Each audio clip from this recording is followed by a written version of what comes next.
Good morning all. This is Charles with the Exodus Logistics Learning Center and the Dispatcher 101 Training for Beginners.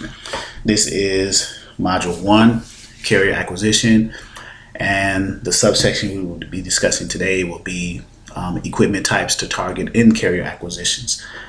So as a dispatcher, when you are, especially a beginner dispatcher, when you are going after carriers, it'll be easier for you. The transition will be a little bit smoother for you if you target those carriers whom you can find loads for the easiest on the load boards.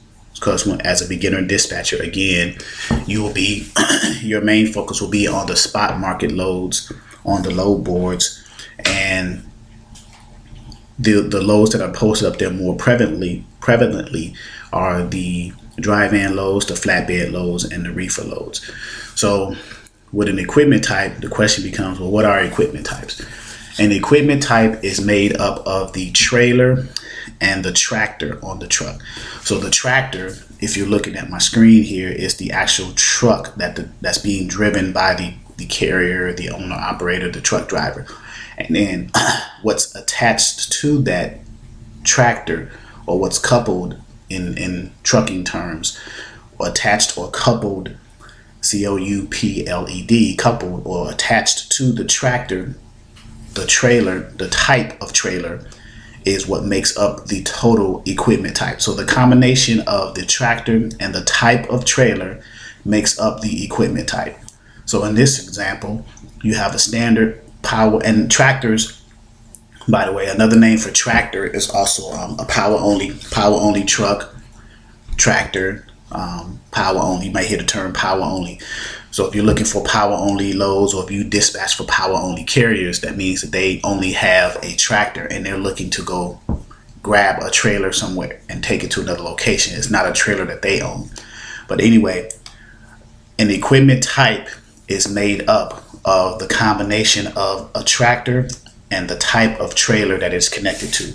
So in this example, this is a dry van trailer attached to a tractor. So it is a dry van equipment type. This example, this is a reefer trailer. It's similar to a dry van trailer, but it has a reefer unit, or what's called a TCU, a temperature control unit, which is used to maintain a certain temperature of the freight or the commodity that is going to be inside of the reefer trailer.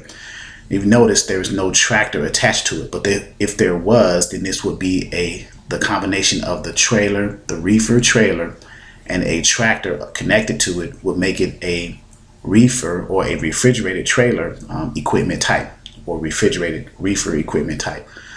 And then you have the flatbed trailer attached to a tractor, so that makes it a flatbed equipment type. So when you're talking to brokers or you're talking to carriers and you're trying to get them on to be a dispatcher agreement, you call them and you say, well, what equipment type do you have? And they'll say, oh, I got a flatbed, or I got a dry van, or I got a reefer. Then you will know that they have a refrigerated trailer attached to their tractor, or a dry van trailer attached to their tractor, or a flatbed trailer attached to their tractor. Now let's get into a little bit more of the tractor type. So if you open up your tab, if you have one, and you're looking online, you go to images.google.com and you can type in something like power only trucking.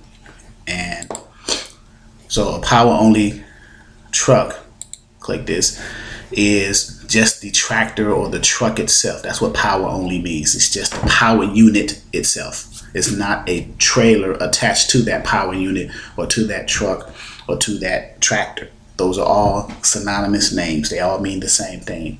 Power unit, power only, which means there's no trailer, tractor, truck, they're all the same. So that's what that means. So, but for the purposes of this lesson, to understand the equipment types and the three major ones that we deal with, because they are out here on the roads the most.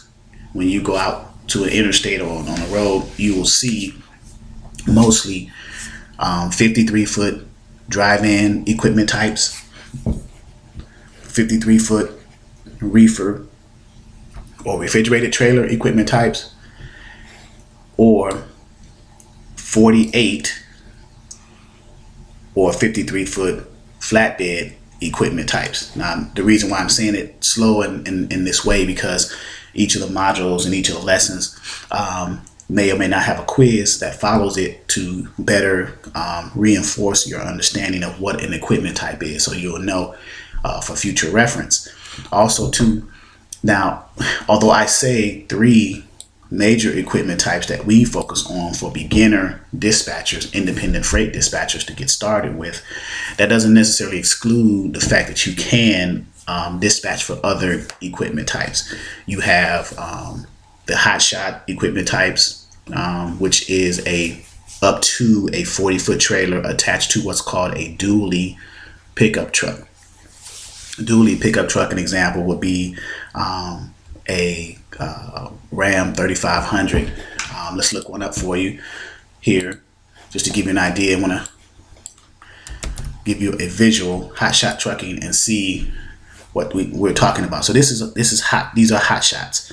So this is an example of a hot shot. You see a dually pickup truck, and it's attached to a trailer is attached to, and that's about a 40-foot trailer. So this is a hot shot. These are hot shot equipment types. And then you have box trucks, straight trucks, sprinter vans, transit vans. Those are also equipment types that you can focus on. But I strongly recommend, unless you are in an area where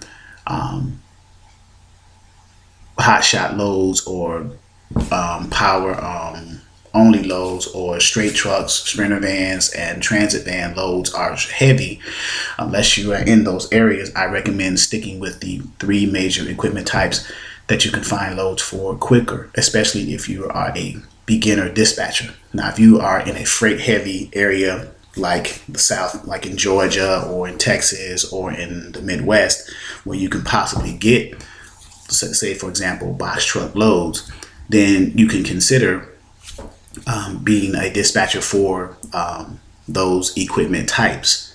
But otherwise, as a beginner dispatcher, I would recommend, again, focusing on the 3 major ones: the 53-foot drive-in equipment types, the 53-foot reefer equipment types or refrigerated trailers, and the 48 or 53-foot flatbed equipment types.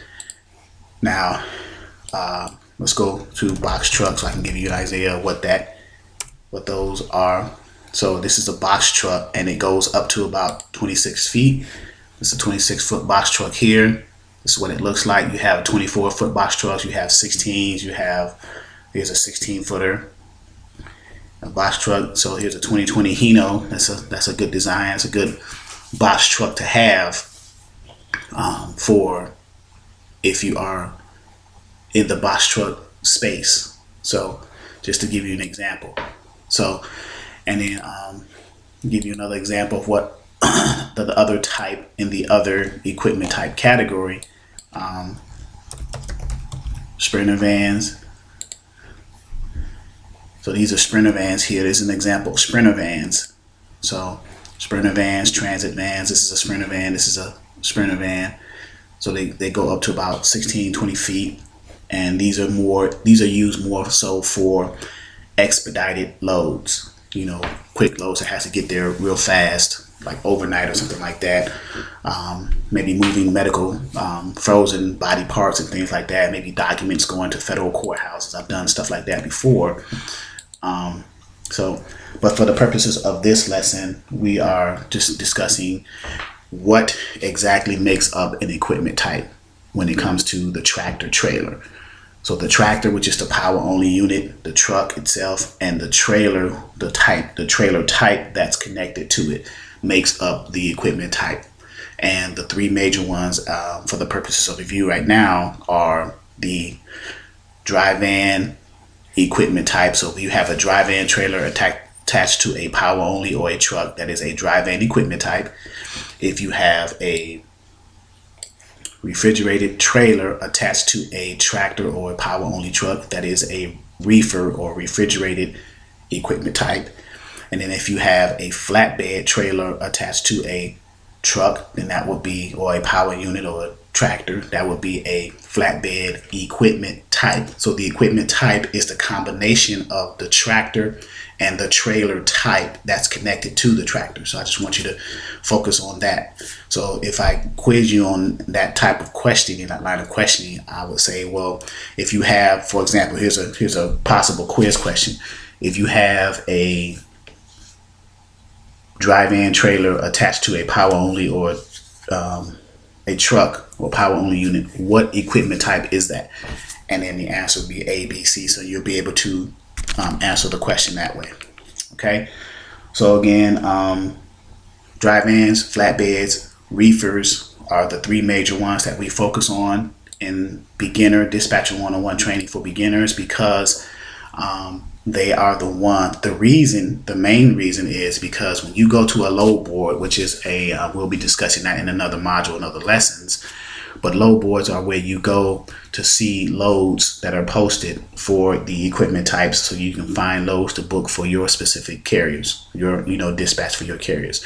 So when you go to these load boards, you will see that the majority of the loads are drive-in trailers, flatbed trailers, and reefer trailers. Drive-in equipment types, reefer equipment types, and flatbed equipment types. So that's the reason why I am focusing on those three, because I want to make your transition into dispatching a little bit easier. I would not want to make it difficult for you, especially if you are in an area where, if you chose an equipment type other than the three major ones, and you are living in an area where it's not freight heavy for your specific equipment type outside of the three major ones, then you're going to have a difficult time finding loads. So your job as a dispatcher starting out would be a tough one. So it just makes sense to focus on, especially for a beginner dispatcher, on the three major equipment types. Now, once you become seasoned and you're dispatching for, let's say you got three carriers that you're dispatching for, and each carrier has one of each of the major equipment types, then you may consider venturing off into another equipment type just to get some experience in that area. But that comes later on down the line. By the time you get to that point, you will have understood the whole process of being a dispatcher, what's all involved in that from start to finish. But equipment types are the tractor and the trailer that's connected to it. So in the next module, we'll be discussing load boards, what they are, the purpose of them, and how to navigate them.